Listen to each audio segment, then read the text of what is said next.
حضرت حسان بن ثابت رضی اللہ تعالی عنہ صحابی رسول ہیں اور وہ فرماتے ہیں وَأَحْسَنُ مِنْكَ لَمْ تَرْكَتُ عَيْنِي وَأَجْمَلُ مِنْكَ لَمْ تَلِدِ النِّسَاءُ خُلِقْتَ مُبَرَّأً مِنْ كُلِّ عَيْبٍ كَأَنَّكَ قَدْ خُلِقْتَ كَمَا تَشَاءُ۔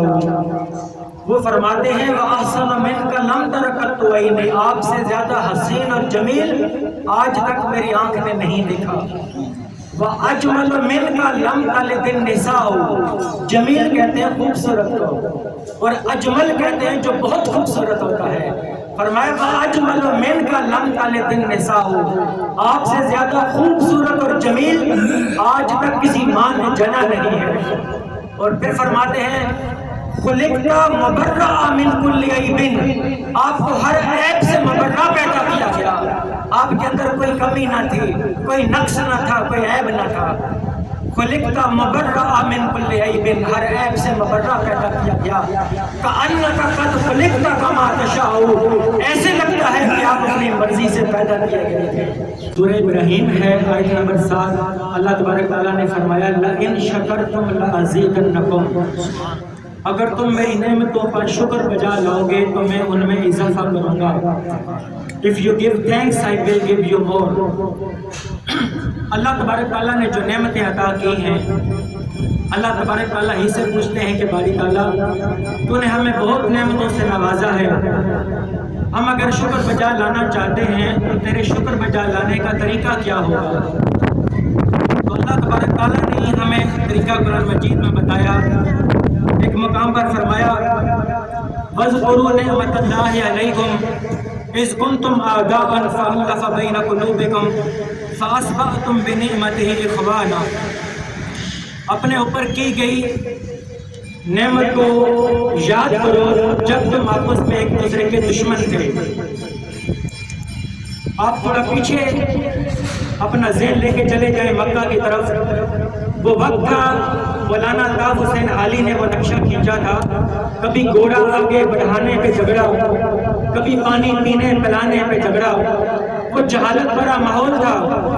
اللہ تبارک تعالیٰ نے اس ماحول کے اندر حضور نبی اکرم صلی اللہ علیہ وسلم کو بھیجا، اور ولادت مصطفیٰ کا صدقہ تھا کہ ہمیں قرآن کی نعمت ملی، ایمان کی نعمت ملی، اور اس رحمان کی شناسائی ملی۔ وہ دور تھا جب مکہ کے اندر 360 بت انہوں نے مکہ معظمہ میں آویزہ کیے ہوئے تھے۔ کوئی لات کی عبادت کرتا تھا، کوئی منات کی عبادت کرتا تھا، کوئی ابل کی عبادت کرتا تھا، مختلف انہوں نے بت بنائے ہوئے تھے۔ حضور نبی اکرم صلی اللہ علیہ وآلہ وسلم کی بعثت ہوئی، آقا علیہ السلام کی ولادت ہوئی، آقا علیہ السلام کی ولادت سے اس مکہ کے شہر میں اس علاقے کے اندر ایک بہت بڑا انقلاب برپا ہوا۔ جو 360 بتوں کی عبادت کرنے والے ایک خدا کی عبادت کرنے والے بن گئے۔ جو جہالت کے اندر ڈوبے ہوئے لوگ تھے، جو اپنی بیٹیوں کو زندہ درگور کر دیا کرتے تھے، یہ محمد مصطفیٰ صلی اللہ علیہ وسلم کی تعلیمات کا نتیجہ تھا کہ وہ لوگ عورتوں کی عزتیں کرنے والے بن گئے، اور اسلام نے عورت کو وہ مقام دیا کہ جنت کو ماں کے قدموں کے اندر رکھ دیا، اور اگر کوئی بیٹی کی خدمت کرتا ہے تو جنت میں اس کے لیے محل بنا دیا۔ جو عورت کو مقام ملا، غلاموں کی کوئی زندگی نہ تھی، غلاموں کو نیچے بٹھایا جاتا تھا، بلال کو طرح طرح کی اذیتیں دی جاتی تھی، لیکن اس کے باوجود بلال کوئلوں کے اوپر لیٹ کر بھی آہت آہت کے نعرے لگاتے تھے۔ یہ وہی بلال تھے کہ جب آقا علیہ السلام مدینہ سے پلٹ کر واپس مکہ آئے، جب مکہ فتح ہوا تو آقا علیہ السلام نے بلال کو کعبہ کی چھت پہ کھڑا کر دیا اور فرمایا میرے بلال آج کعبہ کی چھت پہ کھڑے ہو کر اللہ کی توحید کے ڈنکے بجا اور رسول کی رسالت کے ڈنکے بجا، تاکہ دنیا کو پتہ لگ جائے کہ تمہاری جب جہالت تھی، جب تمہاری حکمرانی تھی، تم غلاموں کو نیچے بٹھایا کرتے تھے۔ آج محمد مصطفیٰ کی حکومت ہے، آج اسلام کا نظام ہے، جس اسلام کے نظام کے اندر آج غلام کو اتنا مقام عطا کیا گیا ہے، آج وہ کعبہ کی چھت پہ کھڑے ہو کر خدا کی توحید کا اور محمد مصطفیٰ کی رسالت کے ڈنکے بجا رہا ہے۔ تو یہ اسلام تھا کہ آقا علیہ السلام کی ولادت کے صدقے ہمیں اسلام ملا، ہمیں قرآن ملا۔ ہم کس زمانے کے اندر بس رہے ہیں کہ جہاں لوگ دو حصوں میں تقسیم ہو چکے ہیں، ایک میلاد منانے والے ہوں گے، ایک سیرت منانے والے ہوں گے۔ ارے نادانو، تمہیں کس دشمن نے جدا کر دیا ہے؟ ہم سب آپس میں ایک ہیں۔ قرآن کو یہ نقشہ بیان کر رکھا ہے، وَاذْكُرُوا نِعْمَةَ اللَّهِ اِذْ كُنْتُمْ أَعْدَاءً، یاد کرو وہ وقت جب تم ایک دوسرے کے دشمن تھے، فَأَلَّفَ بَيْنَ قُلُوبِكُمْ، اللہ پاک نے محمد مصطفیٰ صلی اللہ علیہ وسلم کی ولادت کے صدقے میں، اس دین کے صدقے میں، اس قرآن کے صدقے میں اللہ تبارک تعالیٰ نے تمہارے دلوں کے اندر الفت ڈال دی اور آپ آپس کے اندر بھائی بھائی بن گئے۔ فَأَصْبَحْتُمْ بِنِعْمَتِهِ إِخْوَانًا، اس نعمت کی وجہ سے تم آپس میں ایک دوسرے کے بھائی بھائی بن گئے۔ مسلمان تو آپس میں ایک دوسرے کا بھائی تھا، تمہیں کس نے جدا کر دیا؟ تمہاری دوریاں کیوں ہو گئیں؟ سمجھنے والی بات یہ ہے کہ دو طرح کے لوگ، ایک تو یہ سمجھے کہ شاید میلاد منانا شرک ہے، میلاد منانا اسلام کے اندر جائز نہیں۔ کچھ لوگ اس وجہ سے میلاد سے پیچھے ہو گئے، اور کچھ وہ لوگ ہوئے جنہوں نے میلاد کو منایا لیکن میلاد منانے کے دوران بعض ایسے کام شامل کر لیے جو شریعت کے خلاف تھے۔ میں دونوں سطح کے اوپر میں بات کر رہا ہوں۔ ہم نے اپنی غلطیوں کو دور کرنا ہے، ہم نے اپنی غلطیوں کو دور کرنا ہے، ہم نے شریعت کے مطابق چلنا ہے، ہم نے قرآن و حدیث کی روشنی کے مطابق چلنا ہے۔ اور بات بتانے کی یہ ہے کہ اگر میلاد نہ ہوتا تو ہمیں سیرت کیسے ملتی؟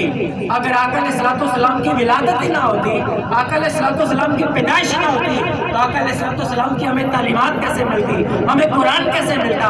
ہمیں دین کیسا ملتا؟ تو آقا علیہ السلام کا جو میلاد ہوا اس پر ہم سب مسلمانوں کو خوش ہونا چاہیے کہ یہ اللہ تبارک تعالیٰ کی بہت بڑی نعمت ہے۔ اور پھر اب میلاد منانے والوں سے میں کہوں گا کہ اگر تم فقط میلاد کی خوشی مناتے ہو، اب یہ تو سوچو کہ میلاد کا کوئی مقصد بھی تو تھا۔ میلاد کا مقصد یہ تھا کہ سیرت دینی تھی، تعلیمات دینی تھی کہ میری تعلیمات کے اوپر تم نے عمل کرنا ہے۔ تو میلاد کو اور سیرت کو جمع کرنا ہے۔ ہم نے کیا کرنا ہے؟ بولے میلاد کو اور سیرت کو جمع کرنا ہے۔ ہم نے اپنے نبی کے اس دنیا میں آنے پر خوشی بھی منانی ہے، اور ہم نے آقا علیہ السلام کی تعلیمات پر عمل بھی کرنا ہے۔ اور اس سے بڑھ کر ایک بات بتاؤں کہ جو آقا علیہ السلام دین لے کر آئے تھے، اس دین کے اوپر فقط تبلیغ ہی نہیں کرنی تھی بلکہ اس دین کو، اسلام کو اس دنیا کے اندر، ملک پاکستان کے اندر نافذ بھی کرنا تھا۔ ہم نے اسلامی قوانین کو اس ملک کے اندر امپلیمنٹ بھی کرنا تھا۔ قرآن مجید کے آیت نے فرمایا وَالَّذِي أَرْسَلَ رَسُولَهُ بِالْهُدَى وَدِينِ الْحَقِّ لِيُظْهِرَهُ عَلَى الدِّينِ كُلِّهِ وَلَوْ كَرِهَ الْمُشْرِكُونَ، وہی ذات ہے جس نے تمہیں دین دے کر بھیجا، ہدایت دے کر بھیجا، اس لیے تاکہ اس دین کو باطل ادیانوں پر غالب کیا جائے۔ اس دین کو نافذ کرنا یہ ہمارا مقصد ہونا چاہیے۔ تو میں نے تین چیزوں کو آپ کے سامنے جمع کر دیا۔ نمبر ایک بات ہے کہ آقا علیہ السلام کے آنے پر ہر مسلمان کلمہ گو کو خوش ہونا چاہیے۔ ترمذی شریف کی حدیث اٹھائیں، آقا علیہ السلام کے چچا حضرت عباس رضی اللہ تعالیٰ عنہ نے کچھ کفار سے ایسے کلمات سنے اور آ کر آقا علیہ السلام کو بتائے۔ آقا علیہ السلام ممبر پر بیٹھ گئے، آقا علیہ السلام کے چہرے پر جلال کے اثار تھے، اور آقا علیہ السلام نے فرمایا من انا، میں کون ہوں؟ فقالوا انت رسول اللہ صلی اللہ علیہ وسلم علیک السلام۔ صحابہ کرام نے کہا آپ اللہ کے رسول ہیں، آپ پر سلام ہو۔ آقا علیہ السلام نے فرمایا انا محمد بن عبداللہ بن عبد المطلب، میں محمد بن عبداللہ بن عبد المطلب ہوں۔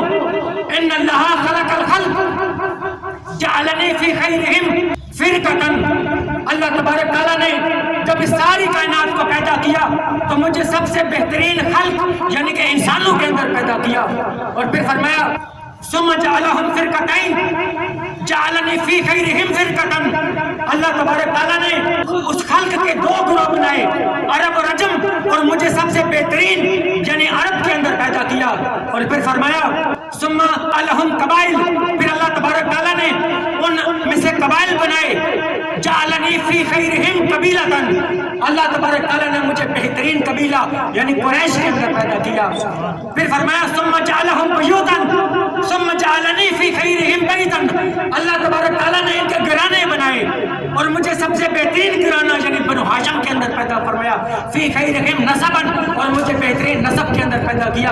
آپ دیکھیں لوگ کہتے ہیں کہ آقا علیہ السلام نے میلاد منایا یا نہیں منایا، یہ کیا ہے؟ میلاد کہتے ہیں کس کو ہے؟ میلاد کہتے ہیں جس مجلس میں آقا علیہ السلام کی ولادت کا ذکر ہو اسے محفل میلاد کہتے ہیں۔ آپ بتائیں آقا علیہ السلام اپنی ولادت کا ذکر کر رکھے گئے کہ اللہ تبارک تعالیٰ نے جب کائنات کو خلق کیا تو مجھے بہترین خلق انسانوں میں پیدا کیا، انسانوں کے جب گروہ بنائے عرب اور عجم اور مجھے عرب کے اندر پیدا کیا، اور جب عربوں کے قبیلے بنائے تو مجھے بہترین قبیلہ قریش کے اندر پیدا کیا، پھر ان قبیلوں کے اندر گھرانے بنائے تو مجھے بہترین گھرانہ بنو ہاشم کے اندر پیدا کیا اور مجھے بہترین نسب کے اندر پیدا کیا۔ ارے آقا اپنے ولادت کا ذکر کر رکھے گئے، اپنے پیدائش کا ذکر کر رکھے گئے۔ پھر مسلم شریف کے حدیث اٹھائے، حضرت ابو قتادہ انصاری رضی اللہ تعالیٰ عنہ پوچھتے ہیں، سئلہ عن صوم الاثنین، وہ پیر کے روزے کے بارے میں سوال کرتے ہیں۔ آقا علیہ السلام نے فرمایا فیہ ولدت وفیہ انزل علیہ، اسی پیر کے دن میں پیدا ہوا تھا اور پیر والے دن مجھ پر قرآن نازل ہوا تھا۔ ارے قربان جائیں، لوگ کہتے ہیں ولادت کا ذکر کہاں ہے؟ آپ مسلم شریف اٹھائیں، ترمذی شریف اٹھائیں، آقا علیہ السلام نے فرمایا، یہ نہیں فرمایا کہ میں روزہ اس لیے رکھتا ہوں مجھے ثواب ملتا ہے، روزہ اس لیے رکھتا ہوں اللہ کی قربت نصیب ہوتی ہے، یہ ساری چیزیں تھی۔ فرمایا فیہ ولدت، اس لیے روزہ رکھتا ہوں اس دن میں پیدا ہوا تھا، اس دن میری ولادت ہوئی تھی آقا علیہ السلام۔ اور پھر فرمایا اس روز قرآن نازل ہوا تھا۔ اب پوری دنیا میں جب قرآن کا نزول ہوتا ہے 27 شب اہتمام کیا جاتا ہے، مگر جس مصطفیٰ کی ولادت کے صدقے ہمیں قرآن ملا اس مصطفیٰ کے آنے کے دن کو سیلیبریٹ کرنا ہو تو ہمیں ہیجان پیدا ہو جاتا ہے۔ پھر ہم کہتے ہیں کہ یہ عید کہاں سے آ گئی؟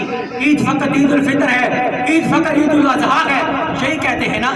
آپ کو کسی نے نہیں بتایا حدیث شریف کے اندر جمعے کو عید کہا گیا، جمعے کا دن کیا ہے؟ عید کہا گیا، جمعے کا دن عید ہے اور عرفہ کا دن بھی عید ہے۔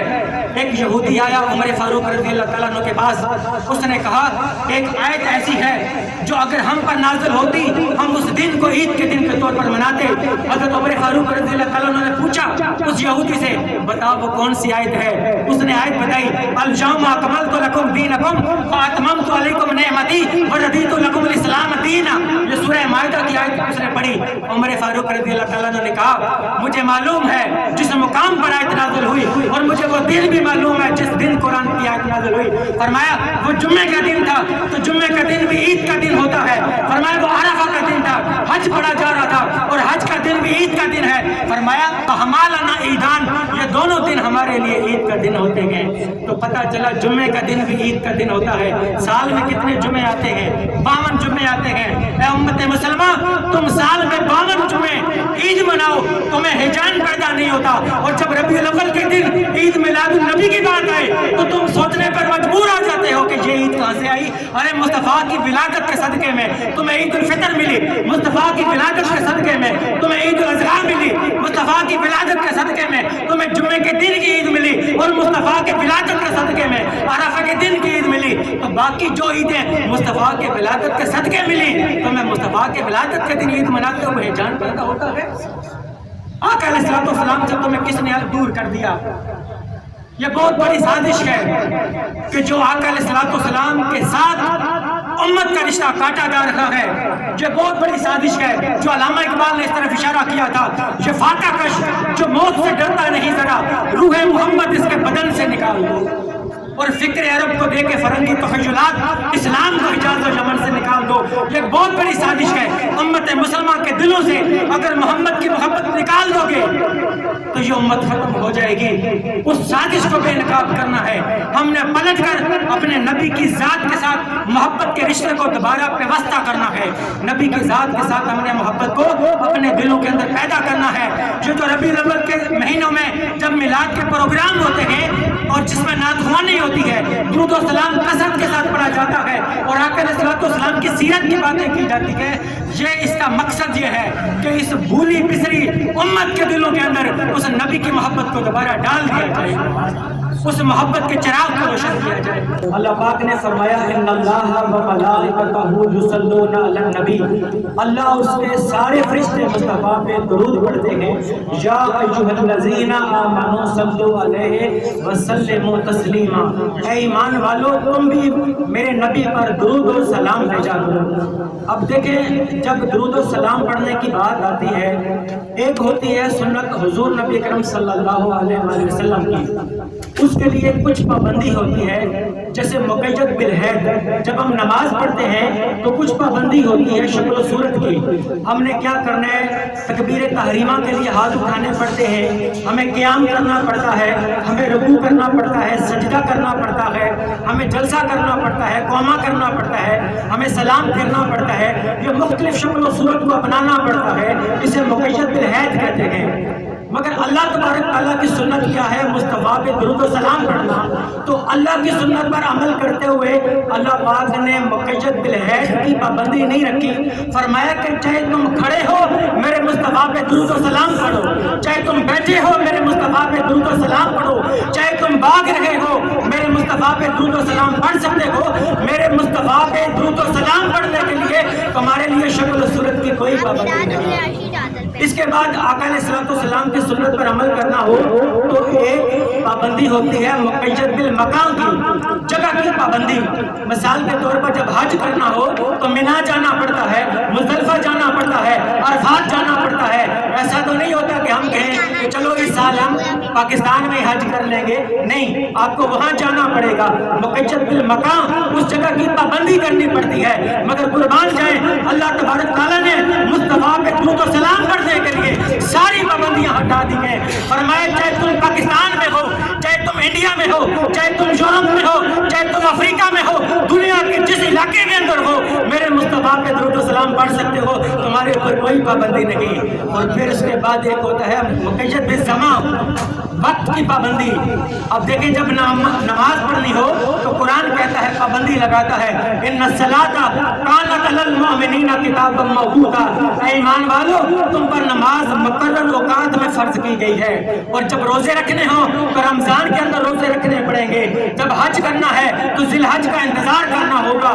تو پتہ چلا کہ آقا علیہ السلام کی سنتوں پر جب عمل کرنا ہے اور اللہ کی عبادت کرنی ہے، اس کے لیے وقت کی پابندی ہے۔ اور قربان جائیں، جب مصطفیٰ پہ درود و سلام پڑھنے کی باری آتی ہے تو اللہ پاک نے فرمایا میں نے مقید بالزمان کی پابندی بھی ہٹا دی ہے۔ چاہے تم صبح پڑھو، چاہے تم شام کو پڑھو، چاہے دن کو پڑھو، چاہے رات کو پڑھو، تم 24 گھنٹے کے اندر جو وقت بھی ہو میرے مصطفیٰ پہ درود و سلام پڑھ سکتے ہو۔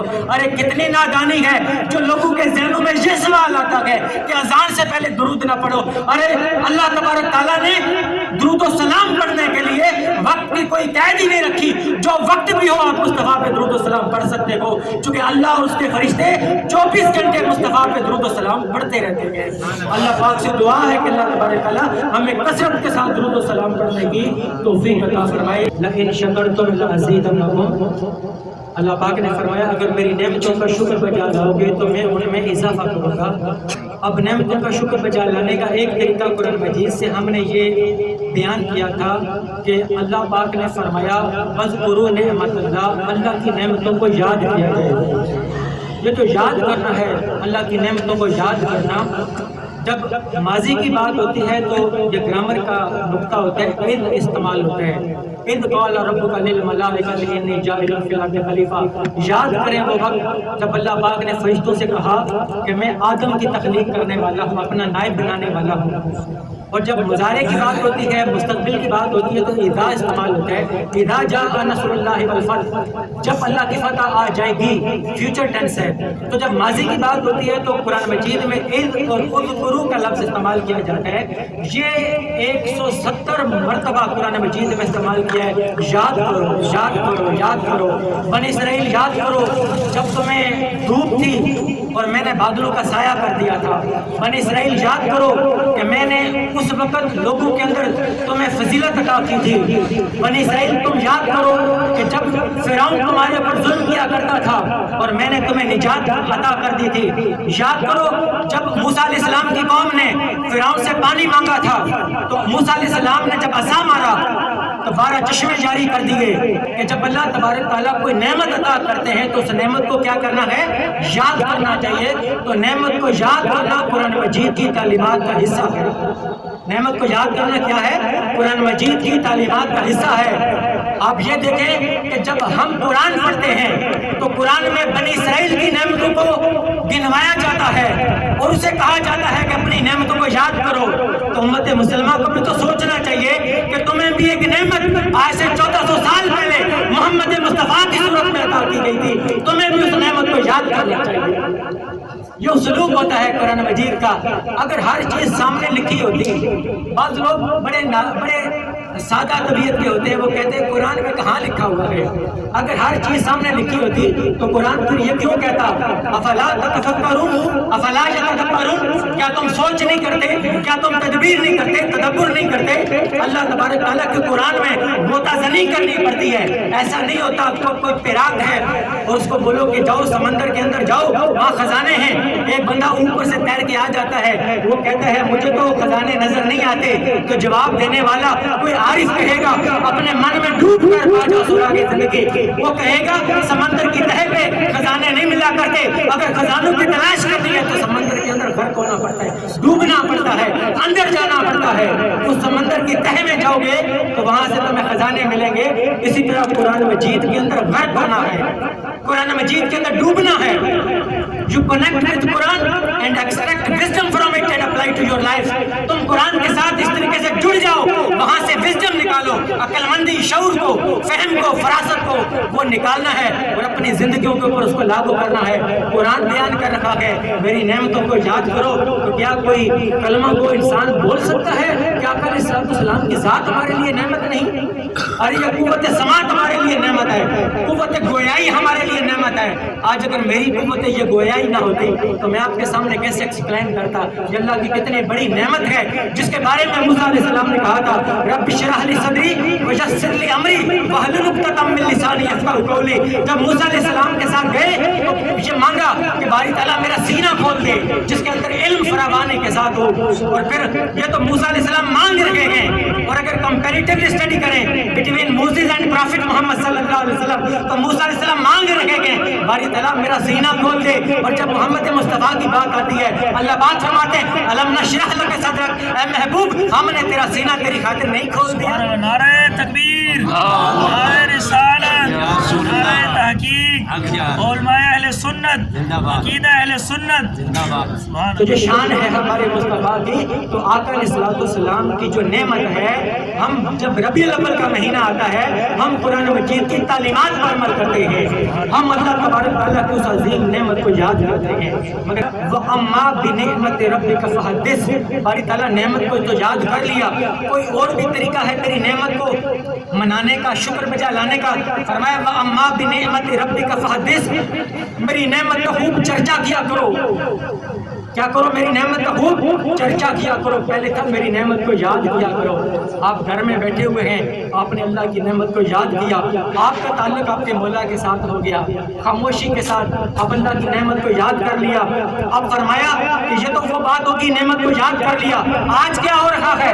کیوں ساؤنڈ سسٹم لگتے ہیں؟ کیوں لائٹنگ لگتی ہے؟ کیوں لوگوں کو بلایا جاتا ہے؟ اس لیے کہ قرآن مجید کی ایک آیت یہ بھی ہے وَأَمَّا بِنِعْمَةِ رَبِّكَ فَحَدِّثْ، اللہ کی نعمت کا خوب چرچا کیا کرو. اسے تحدیث نعمت ہے. نعمت کو یاد کرنا آپ کا اور رب کا مسئلہ ہوتا ہے، اور نعمت کا چرچا کرنے سے مراد یہ ہوتا ہے کہ لوگ جمع ہوں اور ہر طرف دھوم مچی ہو. آج کملی والا آ گیا، آج کملی والا آ گیا ہے. یہ بھی قرآن کی تعلیمات کے مطابق ہے. پھر اللہ پاک سے پوچھتے ہیں باری تعالیٰ تیری نعمت کا شکر بجا لانے کا اور طریقہ کیا ہے؟ اللہ پاک نے فرمایا قل بفضل اللہ وبرحمتہ فبذلک فلیفرحوا. جو اللہ کا فضل ہوتا ہے، جو اللہ کی رحمت ہوتی ہے، اس پر خوب خوشیاں منایا کرو. فلیفرحوا، فرحان کہتے ہیں خوشی کو. یہ نہیں فرمایا فلیرکعوا، رکوع کر لیا کرو. یہ نہیں فرمایا فلیسجدوا، سجدہ کر لیا کرو. یہ نہیں فرمایا فلیصوموا، تم روزہ رکھ لیا کرو. فرمایا فلیفرحوا، تم خوب خوشیاں منایا کرو. تو خوشی منانا یہ بھی قرآن مجید کی تعلیمات کے مطابق ہے۔ اب پھر قرآن سے سوال کرتے ہیں باری تعالیٰ کیا تیری نعمت کا شکر بجا لانے کا کوئی اور طریقہ بھی ہے؟ تو اللہ پاک نے ایک طریقہ اور بتایا، فرمایا کہ عیسیٰ علیہ السلام نے دعا مانگی اللہ تبارک تعالیٰ، اللہ پاک نے عیسیٰ علیہ السلام نے فرمایا ربنا انزل علینا مائدۃ من السماء تکون لنا عیدا۔ میں نے عید کی بات پہلے کر دی، جمعے کا دن بھی عید ہے، عرفہ کا دن بھی عید ہے، اب تیسری عید لے کر آ رہا ہوں۔ سورہ مائدہ قرآن کو اٹھائیں، فرمایا ربنا انزل علینا مائدۃ من السماء تکون لنا عیدا۔ باری تعالیٰ آسمان سے نعمت کا دسترخوان نازل فرما، جس دن تیری نعمت کا نزول ہو گیا تکون لنا عیدا، وہ دن ہمارے لیے عید کا دن بن جائے۔ تو پتہ چلا کہ جس دن نعمت کا نزول ہو وہ دن عید کا دن ہوتا ہے۔ آپ بتائیں دسترخوان کا اترنا ایک طرف چھوٹی سی نعمت ہے، کھانا پینا، بنی اسرائیل پر من و سلوہ اترتا تھا، عیسیٰ علیہ السلام کی دعا کے بعد ان پر دسترخوان کا نزول ہوتا تھا، تو انہوں نے کہا باری تعالیٰ جس دن تیری دسترخوان تیری نعمت کا نزول ہوگا اس دن کو ہم عید کے دن کے طور پر منائیں گے۔ ارے امت مصطفیٰ تمہارے لیے سوچنے کی بات ہے، اگر بنی اسرائیل کے اندر عیسیٰ علیہ السلام کی قوم اگر دسترخوان کے نازل ہونے پر وہ عید کے دن کے طور پر وہ منائیں، اس دن کو سیلیبریٹ کریں، تو تمہارے لیے محمد مصطفیٰ صلی اللہ علیہ وسلم کتنی بڑی نعمت اللہ پاک نے عطا کی کہ اللہ پاک نے اس نعمت کو جب عطا کرنا تھا تو کیا فرمایا لقد من اللہ علی المؤمنین اذ بعث فیہم رسولا۔ لوگوں میں نے تمہارے اوپر احسان کیا ہے کہ اپنا محبوب تمہیں عطا کیا ہے۔ ہم اپنے بچوں کو نہیں کہتے کہ میں نے تمہیں اسکول داخل کروا دیا، میں نے تمہیں یونیفارم لا کے دے دیا، میں تمہارے لیے خرچ کرتا ہوں، تمہارے رزق کا بندوبست کرتا ہوں۔ ایک عام بندے کی غیرت گوارا نہیں کرتی، بھائی باپ ہو تمہاری ذمہ داری ہے، ہاں اس لیے وہ احسان نہیں جتلاتا۔ تو باری تعالیٰ تو نے بھی تو بڑی نعمتیں عطا کی ہیں، مگر تو نے کسی نعمت کے عطا کرنے پر احسان نہیں جتلایا۔ مگر باری تعالیٰ تیرے قرآن میں لکھا ہے جب تو نے اپنے محبوب عطا کیا تو تو نے کہا کہ لوگوں میں نے تمہارے اوپر احسان کیا، تو یہ کیوں فرمایا؟ اللہ پاک نے بتایا میں نے اس لیے بتایا کہ تم ممکن ہے میری باقی نعمتوں کی طرح اس نعمت کو بھی کوئی عام نعمت سمجھ بیٹھو، اس لیے میں نے کہا کہ میں نے احسان جتلایا تاکہ تم میری اس نعمت کا قدر کرنا، اس نعمت کی تم نے قدر کرنی ہے، کہ اس لیے میں نے احسان کا لفظ استعمال کیا ہے کہ میں نے احسان کیا ہے، اپنا محبوب تمہیں عطا کیا ہے۔ کوئی بلا ہے کہ جو دنیا میں کوئی اپنا محبوب کسی کو عطا کر دے؟ میں نے اپنا محبوب تمہیں عطا کر دیا ہے۔ تو امت مصطفیٰ کو سمجھنے کی بات یہ ہے کہ ساری نعمتیں جو اللہ پاک نے عطا کی ہیں کسی ایک نعمت پر بھی یہ نہیں کہا من اللہ ہو، اللہ نے احسان کیا، مگر آقا علیہ الصلوۃ والسلام کی ذات جب ہمیں عطا کی تو فرمایا کہ لوگوں میں نے تمہارے اوپر احسان کیا ہے، اس لیے ہم اس دن کو عید کے دن کے طور پر مناتے ہیں۔ اور آخری بات جشن کی بات، لوگ کہتے ہیں جشن کیا ہوتا ہے، یہ بھی صحابہ کرام کی سنت ہے۔ جب مکہ سے مدینہ آقا علیہ الصلوۃ والسلام کی آمد ہوئی اور صحابہ کرام آمد مصطفیٰ آمد مصطفیٰ مرحبا مرحبا اور دف بجائی جاتی تھی، طلع البدر علینا من ثنیۃ الوداع وجبت شکر علینا ما دعا للہ داعی۔ یہ جو اشعار پڑھے گئے، دف بجائے گئے اور عورتیں مکانوں کی چھتوں پر چڑھی ہوئی تھیں اور صحابہ کرام کا جرمٹ تھا۔ جشن کسے کہتے ہیں؟ جب بہت سارے لوگ جمع ہو جائیں اور خوشی منا رہے ہوں اسے جشن کہتے ہیں۔ وہ بھی آمد مصطفیٰ کا جشن تھا اور ہم بھی آمد مصطفیٰ کا جشن مناتے گئے۔ فرق یہ تھا وہ مکہ سے مدینہ آمد تھی، وہ اس دنیا میں آمد ہے۔ آمد جو بھی ہے آمد مصطفیٰ پر جشن منانا صحابہ کرام کی سنت سے ثابت ہو گیا۔ اللہ تبارک تعالیٰ سے دعا ہے کہ اللہ تبارک تعالیٰ دین کا فہم عطا فرمائے اور اس کے مطابق تبلیغ کرنے کی توفیق عطا فرمائے۔ وما علینا الا البلاغ المبین۔